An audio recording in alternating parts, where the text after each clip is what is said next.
Bom, pessoal, agora eu vou mostrar para vocês uma cromatografia que também é cromatografia delgada, né? Que eu também faço na aula. Quando eu dou essa aula aqui, eu faço isso na hora, lá na aula. É bem fácil de fazer, né? Que é só uma cromatografia demonstrativa, digamos assim. A gente pode fazer usando a pigmentação, né? Da cor da caneta. E a coluna, em vez de fazer uma coluna com sílica, é simplesmente uma folha de papel. O papel, a celulose, é a fase estacionária, certo? Então aqui eu vou soltar o play aqui, tirar o som, né? Esse canal aqui, ó, fazendo coisas legais. Então ele fez mais caprichado que eu, ele fez cada... Eu faço num papel só, né? Ele tá fazendo cada um numa fitinha de papel aqui, ó. Então vejam que ele... É bem fácil fazer, ó. Ele fez uma bolotinha com tinta azul, uma bolotinha com tinta verde, aqui uma bolotinha com tinta preta, né?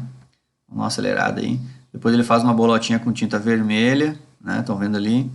E aqui a gente faz uma quinta bolotinha que é com as quatro cores, ó. Ele está fazendo com azul, né? Agora ele vai pegar o verde, tá vendo ali? Ele vai pintar o verde em cima do azul. Agora ele vai pegar o preto, vai pintar o preto em cima do verde lá, que já tinha azul também. E agora vai o vermelho lá, o vermelho. Vai botar o vermelho por cima também. Tá vendo essa mancha, essa bolota aqui? Tem as quatro cores na mesma bolotinha. Aí ele colocou as quatro ali. Eu faço isso numa folha só, não recorto assim que nem ele fez. E vai colocar, acho que ele coloca um durex lá. Depois bota um bastão de vidro. Fez um troço gabarito, né? E a fase móvel ele usou, deixa eu parar aqui, ele usou etanol, 70%. E eu quando eu faço eu boto o PA lá do laboratório, que é 100%, né? Mas, tanto faz, eu acho que no meu parece que anda mais, ó. Ele usou 70%. Então aqui ele pegou o etanol, ó, isso aqui é a fase móvel, ó. Então aqui o etanol entra em contato com o papel, né? Aqui o etanol vai subindo na celulose ali por capilaridade, né? Ó, por capilaridade o etanol vai subindo. E aqui já dá para perceber o fenômeno acontecendo, ó. Os pigmentos coloridos que compõem a tinta, eles vão sendo separados ali, ó. Visualmente a gente vê, ó. Vendo aqui, ó. Legal, né? Aqui, por exemplo, assim, ó. Aqui ele tinha aqui é o azul, e lá o azul, o que está acontecendo aqui também está acontecendo lá, ó. Vendo? Aí aqui o vermelho, lá também aparece o vermelho, onde está aquela bolota onde tinha todos, né? Então ele faz aqui, dá uma acelerada aqui no troço aqui. E aqui já chegou no final, eu acho. É, tá aqui tá o final, ó. É. Tem uns que não dá pra ver muito, né? E aqui ele faz com acetona, pura acetona. Aí ele faz a mesma coisa com acetona. E aí a acetona é mais... Ela solubiliza mais aqui, ó. Algumas substâncias só no etanol não foi tão bom. E com a acetona já dá um pouco diferente o resultado. Mudou a fase móvel, né? Entenderam? Então, só pra... Bem fácil de fazer isso aqui. Eu já vi fazer isso aqui com giz. Tu pega o giz branco e, e... Mas aí tu faz o giz branco, bota uma mistura de pigmentos assim e deixa o giz encostar na fase móvel. E aí vai ser o giz, o, é sulfato de cálcio, né? Funcionar como fase estacionária. E o solvente faz com etanol. Agora não me lembro mais, mas eu já vi isso em algum lugar com giz. Só para isso aqui seria uma didática, assim, né? Didaticamente muito bom, né? Mas na prática não é muito usada, né? A cromatografia em papel geralmente só faz em sílica. Mas é uma possibilidade, não dá para desmerecer. É uma cromatografia do mesmo jeito, mesma coisa. Poderia ver a mancha, fazer o RF, tudo igual, certo? Aqui, aqui eu só achei aqui, vamos supor que se a gente fosse calcular o RF, né? A gente faria esses cálculos aqui, ó. Viria quanto que subiu o solvente, né? E o RF vamos supor, tu tem a cor azul, tu pega o 8 centímetros e divide por 10, então vai dar 0,8, entenderam? Uma corzinha roxa. Tu faz 6 dividido por 10, dá o RF 0,6. Subiu só 2. Aí tu faz 2 dividido por 10, dá o RF 0,2, entenderam? E aí tu consegue ter. Tu poderia ter aquela mancha lá com diferentes cores no mesmo pontinho, tu poderia ver que após fazer a cromatografia, tinha 3 moléculas lá naquele ponto, né? Entenderam? Não fiquem na cabeça que cada vez que botar uma amostra aqui vai subir um ponto só. Pode subir, que nem o desenho mostra, pode subir 4, entenderam? Botou um pontinho aqui, isso tinha 4 coisas naquele líquido, certo? É isso. Até pode, até num ponto, ter 2 coisas dentro do mesmo posto, dentro do mesmo ponto. Ter 2 ou mais substâncias no mesmo ponto, também até pode, certo? Às vezes, quimicamente, são substâncias muito reagem de forma muito parecida, diante a essa possibilidade que tu colocou na vida delas lá, né? Então, pode ser também. Tudo pode aqui. São outras possibilidades, né? Então, pessoal, vamos voltar lá para o nosso material aqui. Já deu para ter uma boa ideia aqui, né? Das diferentes cromatografias que separam quantidades grandes de analito, né? Mas lembrando que esse não vai ser o foco principal aqui da disciplina. A gente vai estudar as cromatografias mais instrumentais mesmo, né? Vejam que essas 2 cromatografias que são muito usadas, a gente tem que saber usar elas, né? Elas são bem, estranho dizer grosseira, mas são bem simples, né? No quesito instrumento, né? Vejam, essa aqui usou um negócio que parece uma bureta, né? E só tem uma torneirinha na ponta e deu, só usou aquilo ali. E a outra é uma plaquinha com sílica impregnada com sílica em cima. Então olha a instrumentação disso, muito baixa, né? Nem considero isso como uma análise instrumental, entenderam? É uma técnica cromatográfica muito usada, muito mesmo. Ninguém pega um extrato de planta e vai pela primeira vez já ir lá direto num cromatógrafo gasoso, por exemplo. Não, muitas vezes tem todo um projeto de pesquisa, ver como é que interage aqui, toda uma sequência. Quem trabalha nessa, quem é dessa área, é que eu não sou dessa área, mas eu sei disso. Existe todo um trâmite aqui para fazer nessas colunas aqui, daí tu já tem muita noção do que pode ser aquelas moléculas lá, para depois sim ir para as cromatografias mais complicadas, certo? Então aqui visto toda essa parte aí da cromatografia, aquela explicação ali que eu fiz para vocês, posso até diminuir aqui, né? Acho que todo mundo já entendeu o que faz a cromatografia na coluna, né? Aqui eu simbolizei nesse desenho aqui, ó.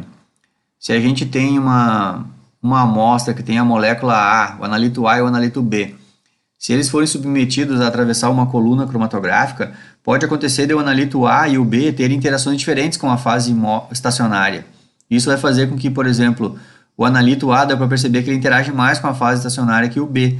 Portanto, o B vai sair antes, no final da coluna lá, vai sair primeiro o B para depois o A. E o que é as cromatografias instrumentais? É a gente colocar um aparelho aqui no final da coluna em que logo que o líquido sai, ele já entra no aparelho, entenderam? Isso aqui é uma coisa conectada em outra. Então, quando esse líquido sai aqui, ele já entra no aparelho. E o aparelho fica medindo o sinal. Vamos pegar o exemplo ali, absorção de luz. Eu poderia selecionar um comprimento de onda. Lembra aquela hora que aquela química lá, ela revelou a plaquinha dela e ela revelou usando luz ultravioleta? É sinal que aquelas moléculas absorvem no ultravioleta. Então, se ela tivesse feito isso aqui, por exemplo, ó, no final daquela coluninha, tivesse um aparelho que medisse ultravioleta e ela ficasse olhando aquilo, fazendo um gráfico, né? O sinal de absorver luz ultravioleta. E com o passar do tempo, né, das gotinhas que iam saindo lá na coluninha dela, ela ia ter um gráfico desse aqui, ó. Ia sair um monte de molécula, nada absorvia. Não, pelo contrário, no primeiro dela saiu uma, né? Não seria igual esse meu gráfico aqui. Logo no começo saiu uma molécula que absorveu, ia dar um sinal aqui. Depois aquela molécula ia parar de sair, né? Saiu toda ela, ia baixar o sinal. E lá no último sinal dela, que ela fez 4 coisas, né? Lá no último sinal também saiu uma molécula que absorveu e depois parou de passar, já passou toda ela, né? Já saiu da coluna. E aí diminuiu o sinal. Nesse meu exemplo que eu coloquei aqui no material, como são esses dois analitos, o A e o B, eles saíram lá no final. Primeiro saiu o B e bem no final saiu o A. Então a gente tem 2 sinais distintos, né? Esses sinais aqui, por que a gente fez a cromatografia? Porque se eu injetasse a amostra direto no aparelho, o aparelho ia medir o sinal que é a soma dos dois. Eu ia ter um sinal só de absorvância. Só que o sinal é do A mais o B. E eu nunca ia saber quanto que era do A e quanto que era do B. Então, se eu faço uma técnica cromatográfica antes, agora eu sei que esse sinal aqui é só o do B. E esse sinal aqui de absorção de luz é só do A. Entenderam? E assim pode ser absorção de luz, pode ser tudo que a gente estudou. Pode ser condutividade, pode ser que se descarregou no eletrodo, por exemplo, né, e é a corrente que foi medida. Pode ser a... Deixa eu pensar aí. Pode ser a fluorescência molecular, que a gente já estudou, entendendo? pode ser também. Então, tudo isso pode ser. A gente pode usar tudo que a gente aprendeu antes como detector aqui, tá? Então, acho que tá tranquilo, né? Não, acho que todo mundo entendeu já o princípio da cromatografia, né? Aqui embaixo, acho que o que eu escrevi é falar sobre o que está desenhado ali. E agora, então, a gente vai começar a estudar os mecanismos de separação, né? O que faz com que o analito tenha interação com a fase estacionária e também com a fase imóvel, certo? O que faz isso aí? Quais são os mecanismos, né? Quais são as possibilidades da interação do analito com fase estacionária e fase imóvel, certo?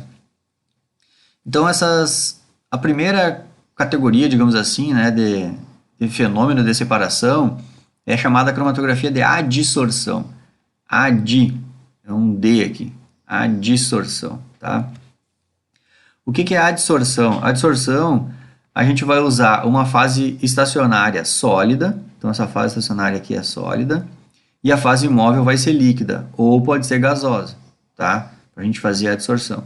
Então, fase estacionária sólida, e a fase imóvel pode ser líquida ou gasosa, né? E o soluto, que é essa bolinha branca que eu inventei aqui, ele vai ser grudar na superfície da fase sólida. Grudar nela quer dizer adsorver, entenderam? É grudar. Ele se gruda na fase sólida por um tempo e depois ele percebe que ele também tem interação com a fase imóvel, aí ele desgruda da fase sólida e vem para a fase imóvel. Só que depois ele vem e gruda de novo, entenderam? Ele vai grudar mais para frente, né? Aí depois ele se desgruda da fase sólida e vem para a fase imóvel. Aí depois ele gruda mais para baixo, entendeu? Então ele gruda, desgruda, gruda, desgruda, gruda, desgruda. Eu estou usando a palavra gruda, né? Que ela é um sinônimo de adsorção. A adsorção é um fenômeno superficial, é na superfície que acontece. Por isso que eu digo gruda, tá?